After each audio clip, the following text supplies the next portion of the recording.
જ્યારે કોઈ વ્યક્તિ વિલ એટલે કે વસિયતનામું બનાવ્યું નથી અને એ બનાવ્યા પહેલાં જ તેનું મૃત્યુ થાય છે, તો એની પ્રોપર્ટીનો હિસ્સો કોને મળશે? એનો એ પ્રોપર્ટીનો હિસ્સો કેના ભાગે કેટલો આવશે? આ કઈ રીતના ડિફાઇન થાય છે? ચલો હું તમને જણાવું.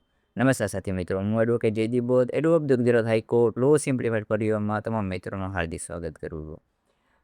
ઘણીવાર વિલ નથી બનાવેલું હતું, કારણ કે જો વિલ બનાવવામાં આવે તો નથી હોય કે કેને કેટલી પ્રોપર્ટી આપવામાં આવશે, કેટલી નહીં આપવામાં આવે.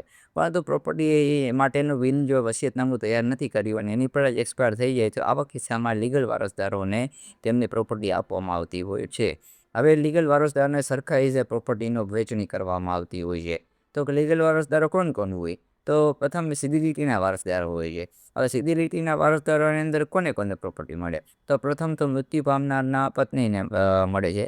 તેની સાથે સાથે તેમના બાળકો હોય છે, એટલે કે તેમના દીકરી અથવા તો તેમના સંતાનમાં દીકરો હોય છે, તેમને મળે છે, અને તેમના માતા પિતાને મળતી હોય છે. આમ તમામ વચ્ચે સરખા હિસ્સેમાં સરખા ભાગનો વહેંચણી કરવામાં આવતો હોય છે. હવે જો આવા ઉપર સીધી રીતિના વારસદારો હયા જ નથી, તો આવા કિસ્સામાં તેમના લીગલ વારસદારો કોર્ટ દ્વારા નિમણૂક કરવામાં આવતા હોય છે. આ લીગલ વારસદારોને સરખા હિસ્સે વહેંચણી કરવામાં આવતી હોય છે. લીગલ વારસદારોમાં કોણ કોણ હોઈ શકે? તો મૃત્યુ પામનારના ભાઈ બહેન હોઈ શકે, અથવા તો તેમના દાદા દાદી હયાત હોય તો એમને પણ મળી શકે, અથવા તો તેમના કાકા કાકી હોય, મામા મામી હોય, આમને પણ મળી શકતો હોય છે. સરખા હિસ્સે ભાગની વહેંચણી થતી હોય છે.